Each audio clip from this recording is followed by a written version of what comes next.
podcast for the new semester here in Film Lit. This one is called The Evolution of Hollywood, and it should probably be more specifically titled The Evolution of Storytelling in Hollywood. Let's go ahead and take a look and see what we mean by this.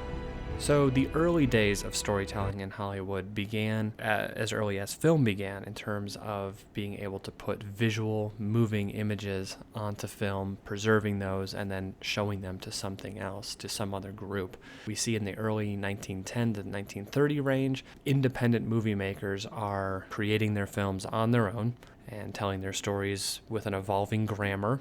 And those are things that we'll talk about in the next couple shows.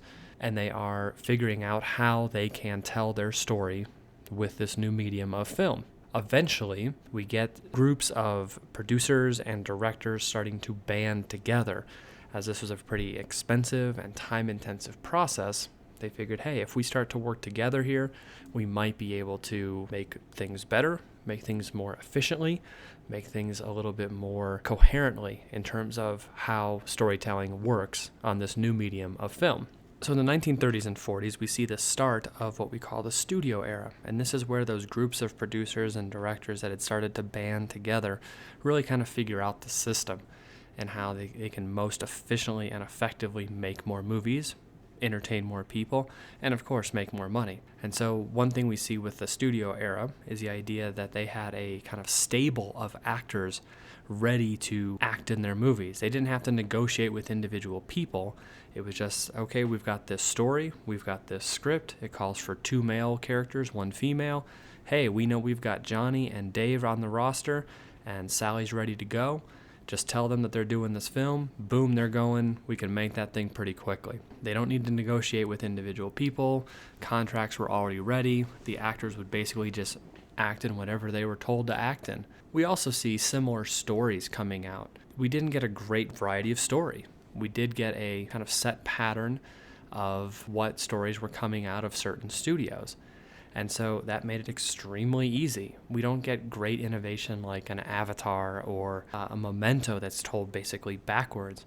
We get the same plot line told over and over again with slight twists and slightly different actors.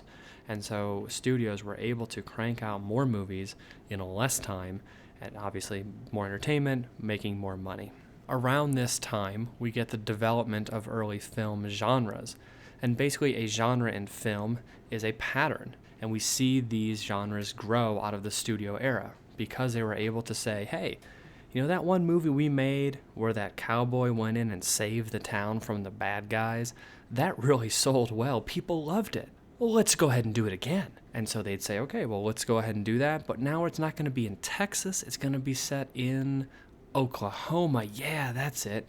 And man, we used Cary Grant last time, so let's go ahead and use fill in the blank. And let's not have the bad guys be a gang. Let's just have it be one guy. The genres of horror, gangster, comedy, and western start to be formed at this time, where it's a similar story pattern told over and over again through these studios, because they could just simply change a couple characters, change some setting, maybe change a couple details here and there, and basically put out a very similar movie.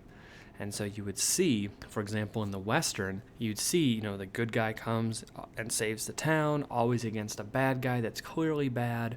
There's going to be some sort of love interest there. It's always going to be set in the American West. The town's always going to look the same. Sheriff is always going to wear the tin star, that kind of stuff. So the story would be slightly tweaked, boom, brand new movie. But the big thing we see down there at the bottom is that these movies had a similar theme, a similar comment about life. They would just tweak a couple things. And so in the studio era, this is where we see the beginnings of genres.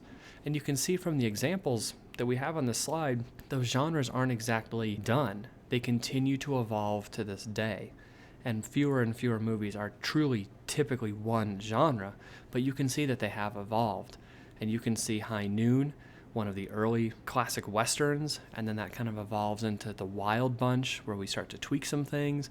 And then you get the movie Blazing Saddles, which is a Western, but they're also starting to make fun of that genre. You know, what happens if we make this change, this tweak? What if we make the sheriff black all of a sudden? Like, oh my goodness, we never would have seen that back in 1920 or whatever. And then eventually you get something like Star Wars 1977, truly set in space, probably a little bit sci-fi, fantasy, that kind of stuff, but it follows the pattern of the Western, even down to the outfit that Han Solo wears, which is a vest, just like every other sheriff. And instead of a revolver, he carries some sort of blaster pistol thing. These patterns that have evolved now have found their roots in the studio era of the 30s and 40s. I think you could look at the 1960s to the present as what we might call the new Hollywood. We see the studios starting to break up. No longer are there only 4 or 5 major studios. Independent filmmakers are coming on the scene. They're challenging that idea of just making patterns of films, using the same actors over and over again, following the guidelines of editing that these studios had set up. They were saying, no, I don't think so. I think I want to do it this way. I want to twist this story completely on its ear. I want to change and go a totally different direction with actors. I don't want these tried and true classic actors. I want to pull this unknown person and throw them in here and see what's going on with them and see how the audiences react to them. So we see this evolving in the 60s and 70s. You know, some great movies come out at that time, Easy Rider, things like that, completely revolutionize how film is created and viewed, the stories it tells, the themes it puts forward, and those become about because the studio era kind of outlasts itself, and so they start to break up and new people are able to break in there. Within the same time period, this new Hollywood where we're getting an influx of new ideas, new blood, new directors, things like that, we get this idea of the auteur, or basically the idea of the directors not just directing a movie that someone told them to do, but the idea that the director really is an individual, as being an author, that they are telling their own stories, and they're doing it artistically. And you see some pretty famous names in here, George Lucas, Steven Spielberg. These guys evolve from this auteur, new Hollywood school, where they're not telling the typical war story, where the Americans come in, save everything on their own.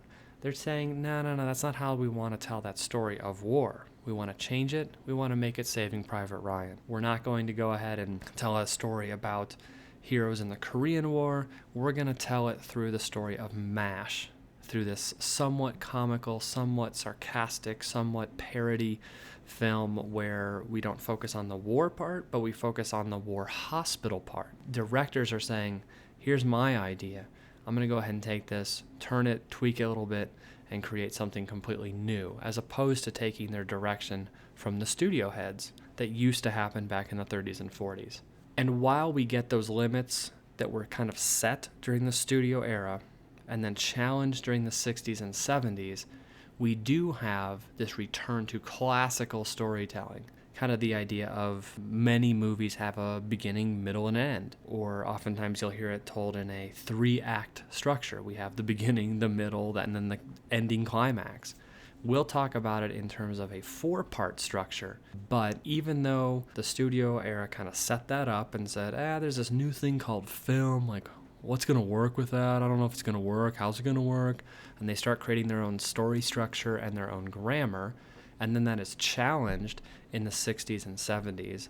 We also see a return back to that. And so most of the movies we're going to be watching are within the realm of being made from the 60s to the current day. And you're going to see that even though some of them try to push certain limits, like a Memento, it's told backwards, or maybe an Avatar that's using cool graphics or something like that, you're going to see that the storytelling part, the plot, what is the point, what's the climax, what's the challenge, that kind of stuff, it still has its roots in that studio era. Kind of goes back to that old adage, the more things change, the more things stay the same. But we just wanted to introduce you to some of the big shifting movements of storytelling in Hollywood, from that earlier independent, starting to move together, to that studio era, to the challenging, and then kind of a return to that.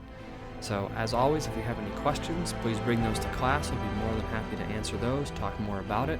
Thanks for watching, and we will see you tomorrow.